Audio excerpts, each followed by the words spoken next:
예, 여러분 반갑습니다. 오늘 수요일 아침은 시편 55편의 말씀으로 여러분을 만납니다. 오늘 시편 55편 가운데에서 저와 함께 말씀 봉독할 부분은 12절부터 마지막 절까지입니다. 12절부터 23절까지 우리 말씀 같이 봉독하십시다. 나를 책망하는 자는 원수가 아니라 원수일진대 내가 참았으리라. 나를 대하여 자기를 높이는 자는 나를 미워하는 자가 아니라 미워하는 자일진대 내가 그를 피하여 숨었으리라. 그는 곧 너로다. 나의 동료, 나의 친구요, 나의 가까운 친구로다. 우리가 같이 재미있게 의논하며 무리와 함께 하여 하나님의 집 안에서 다녔도다. 사망이 갑자기 그들에게 임하여 산채로 스올에 내려갈지어다. 이는 악독이 그들의 거처에 있고 그들 가운데 있음이로다. 나는 하나님께 부르짖으리니 여호와께서 나를 구원하시리로다. 저녁과 아침과 정오에 내가 근심하여 탄식하리니 여호와께서 내 소리를 들으시리로다. 나를 대적하는 자 많더니 나를 치는 전쟁에서 그가 내 생명을 구원하사 평안하게 하셨도다. 옛부터 계시는 하나님이 들으시고 그들을 낮추시리이다. 셀라. 그들은 변하지 아니하며 하나님을 경외하지 아니함이니이다. 그는 손을 들어 자기와 화목한 자를 치고 그의 언약을 배반하였도다. 그의 입은 우유 기름보다 미끄러우나 그의 마음은 전쟁이요 그의 말은 기름보다 유하나 실상은 뽑힌 칼이로다. 내 짐을 여호와께 맡기라. 그가 너를 붙드시고 의인의 요동함을 영원히 허락지 아니하시리로다. 하나님이여 주께서 그들로 파멸의 웅덩이에 빠지게 하시리이다. 피를 흘리게 하며 속이는 자들은 그들의 날에 반도 살지 못할 것이나 나는 주를 의지하리이다. 아멘. 오늘 중심 구절 22절입니다. 내 짐을 여호와께 맡기라. 그가 너를 붙드시고 의인의 요동함을 영원히 허락하지 아니하시리로다. 예, 그래서 제목을 무슨 일을 당하여도 하나님께 의탁하라. 무슨 일을 당하여도 하나님께 의탁하라. 의지하라. 이렇게 제목을 한번 정해봅니다. 예, 오늘 다윗이 당한 억울한 일을 우리가 보게 되는데요. 12절에 그 앞에 부분 1절부터 11절까지는요. 정말 그 힘든 상황들을 쭉 이렇게 설명해 놓고 있습니다. 그런데 그렇게 힘든 일들을 조장하는 그가 도대체 누구냐라고 하는 것이 가장 핵심적인 화두입니다. 자, 12절에 보니까 나를 책망하는 자는 원수가 아니라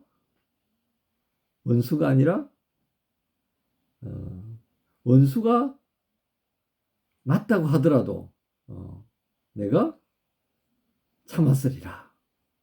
나를 대하여 자기를 높이는 자는 나를 미워하는 자가 아니라 미워하는 자일지라도 내가 그를 피하여 숨었으리라. 그러니까 정말 이제 말을 참 복잡하게 했어요, 그죠? 이게 아마 히브리 말을 루트가 번역을 하고 영어로 넘어가고 뭐 이러면서 이제 또 한글로 번역하니까 그렇게 되는데 이 말은 그렇습니다. 나를 책망하는 자는 나를 모르는 사람이 아니었다 이거예요. 내가 원수가 만약 나를 책망하는 줄 알았다면 내가 숨었을 거다. 뭐 그런 얘기예요, 이게 지금. 원수가 그러는 것을 내가 알았다면 나 피해 다른 데로 갔을 거다. 근데 설마 그래서 13절에 그러죠. 야, 네가 그럴 줄 몰랐다. 친구인 네가 내 뒤통수 칠 줄 몰랐다. 나의 동료, 네가 정말 나를 그렇게 넘어지는 함정을 팔 줄 몰랐다. 이런 내용입니다. 지금 이게. 그러니까 정말 우리가 어떤 일을 당하였을 때 이런 사람들이 나에게 화를 안겨다 줬다 그러면 이게 어떤 심정일까요? 하늘이 무너지는 것 같지 않을까요? 저는 그런 경험을 한 적이 있어요. 정말 믿었던 사람이었는데, 예, 그 우리가 그 뭐 그런 얘기예요. 축구장에서 이제 축구를 시합을 하는데 상대편 선수가 공격해 들어오는 선수를 정말 너무 이 태클이 폭력적인 태클이 있잖아요. 그럴 때마다 이제 해설자가 뭐라고 그래요? 야, 저 사람은 동료 의식이 없는 사람이다. 다 같이 동료인데 저렇게 몸이 망가질 정도로 태클을 해버리면 저 사람은 저거 아니지 않느냐. 이제 그런 얘기다, 그죠? 실제로 12.12 군사 반란 때 전두환 씨가 이제 거느리고 있는 여러 장군들이 있었지 않습니까? 정신 나간 장군들이죠, 그죠? 그 쿠데타 하는 가운데에 장태환 수도 경비사령관이 있습니다. 이 사람이 이제 반 쿠데타를 하는 거죠. 쿠데타 세력을 이제 막으려고 하는 겁니다. 그런데 그 장태환 그 사령관을 그 경호하는 그 비서실장이 이제 김오랑 소령이었는데 이제 수도 경비사령부를 이제 반란군들이 공격해 들어오니까 어떻게 이제 병력은 적고요. 그리고 웬만한 뭐 부대들은 이제 수도 경비사령부 산하에 있는 부대들이 다 이제 반란군으로 넘어가 버린 거예요. 그러니까 이 본부를 방어할 수 있는 병력이 없는 겁니다. 그래도 항복하지 않고 장태환 사령관하고 이제 비서실장 김호랑 소령이 이제 집무실에 이제 바리케이트를 치고 들어가 있는 거예요. 그런데 이제 반란군들이 그 문을 깨부시면서 들어와 가지고 총격전을 벌일 때 김호랑 소령이 거기서 이제 전투를 하다가 결국 거기서 전사를 하고 말을죠. 자, 그런데 이 쿠데타 군이 쏘았던 총에 맞아서 김호랑 소령이 죽는데 이 김호랑 소령을 쏘았던 사람이 누군지 아세요? 같은 군인 아파트에 살던 사관학교 선배입니다. 참 기가 막힌 거죠. 위아래 칸에 있었으니까 얼마나 또 사관학교 선후배 사이여서 얼마나 친하게 지냈겠습니까? 매일 얼굴 보고요. 그 부인들끼리도 얼마나 가깝게 지냈겠습니까? 저희는 그때 고등학교 시절이었거든요. 고3 때였죠. 그 사건을 보고요.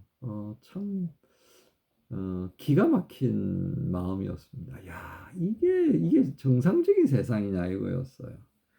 뭐 세상에 이런 일이 하나만 있겠습니까? 뭐 은행원이 고객돈을 빼돌리고요. 예, 그래서 개인의 유흥을 위해서 탕진하고 뭐 국가 공무원이 세금 받아가지고 자기 개인 착복하고 뭐, 예? 이런 부분들이 있는 거예요. 이처럼 내가 잘한다고 하는 부하 직원, 상사, 이웃들에 의하여서 일어난 이 범죄들, 그것이 나에게 직접적인 피해를 가져두었을 때에 정말 이건 어처구니 없는 일들이다. 그죠? 예, 그렇습니다. 다윗은 이처럼 그의 생애를 마치는 날 동안에 정말 어처구니 없는 사람들로부터 어처구니 없는 일을 많이 겪습니다. 물론 본인이 자초한 일도 있어요. 밧세바로 인해 가지고 이 성범죄잖아요. 이 성범죄가 일어나니까 하나님께서 진노하시고 그리고 그것에 대해서 후과가 자손들에게 그의 생에 살아가는 날 동안 계속 있는 거예요. 자, 이런 부분들을 보면서 하나님이 징계를 당한 일도 있어요. 그죠? 예. 그런데 그런 일들, 저런 일들 겪는 과정에도 다윗이 개인적으로 원수 갚으려고 하는 것은 없었다는 것을 주목할 필요가 있습니다. 이유가 뭘까요? 오늘 그 이유의 답이 바로 오늘 시편 55편에 있는 말씀이다라고 하겠습니다. 22절은 그의 인생을 살아가면서 결코 흔들 수 없는 나침판과 같았던 다윗의 삶을 잘 표현해 주는 말씀이다라고 할 수 있겠습니다. 22절 다시 한번 읽어볼까요? 내 짐을 여호와께 맡기라. 그가 너를 붙드시고 의인의 요동함을 영원히 허락하지 아니하시리로다. 여호와께 자신의 짐을 맡기는 자, 그렇게 살려고 했던 다윗이 체험했던 하나님의 손길이었다는 거죠. 하나님께서 붙드시더라. 그래서 허둥지둥함은 있었지만 결코 그것으로 인해 내가 완전히 넘어지지 않았다라고 하는 것을 그는 경험했던 것입니다. 여러분들 유학생활, 이민자 생활하면서 이 타국에서 사는 게 정말 힘드시죠, 그죠? 뭐 앞으로도 얼마나 많은 일들이 여러분들 힘들게 하려고 이렇게 도사리고 있는지 모릅니다. 제일 힘든 게 비자 연장 부분이잖아요, 그렇죠? 또 새로운 어떤 일을 시작하려고 할 때 비자가 바뀌어줘야 되는데 왜 이렇게 그렇게 시비를 많이 거는지, 그죠? 다들 좋은 마음씨를 가지고 있는 이 나그네들을 잘 대해주려고 하는 공무원들만 있으면 얼마나 좋겠습니까만 그런 사람들 10명 중에 하나 둘 있을까 말까 한 것 같습니다. 그래서 밤을 새우는 범민에 빠지기도 해요.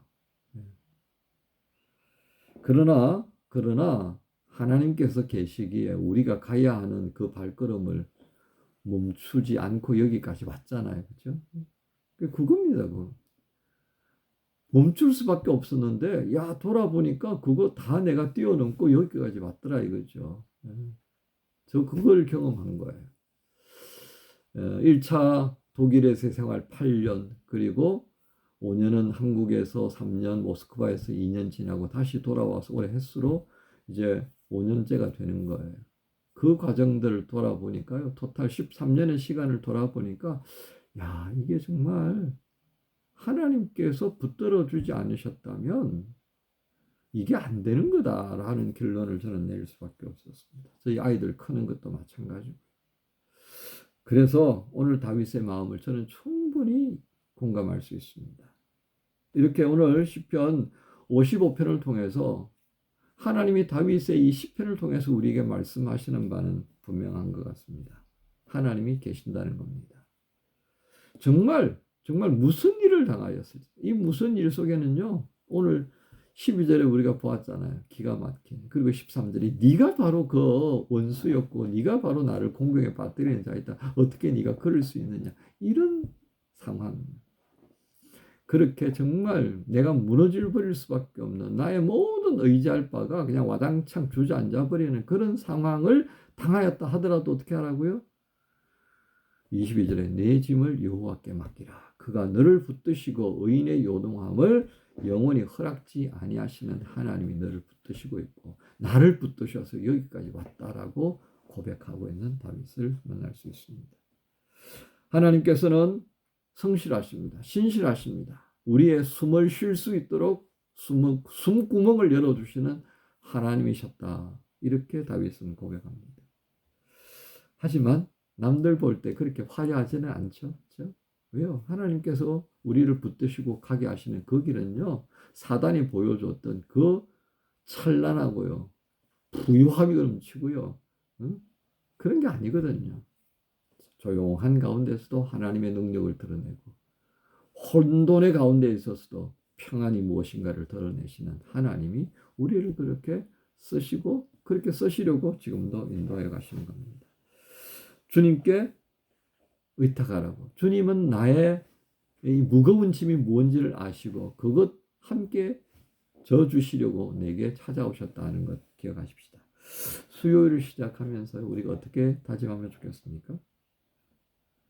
나에게 의탁하라고 하시는 주님의 음성을 듣고 감사하면서 그분에게 맡기는 모습이 수요일을 시작하는 저와 여러분의 모습이 되기를 바라시는 주님의 마음입니다.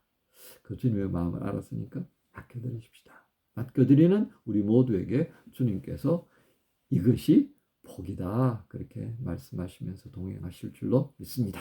함께 기도합니다. 하나님 감사합니다. 주님 오늘도 무슨 일을 당할지라도 주께 맡기라고 다윗을 통해 말씀하시는 하나님 감사합니다. 어떻게 그런 일이 나에게 일어날 수 있었을까라고 할 수 있는 삶의 자리입니다. 그럼에도 불구하고 그것까지도 하나님께 의탁하라고 말씀하시는 주님의 음성을 통해 또 힘을 얻습니다. 이 수요일 그렇게 주님과 함께 의탁하며 인도하여 주시는 다음의 발걸음 내디딜 자리로 나아가기 원합니다. 성령님 인도하여 주옵소서. 감사합니다. 예수님의 이름으로 기도합니다.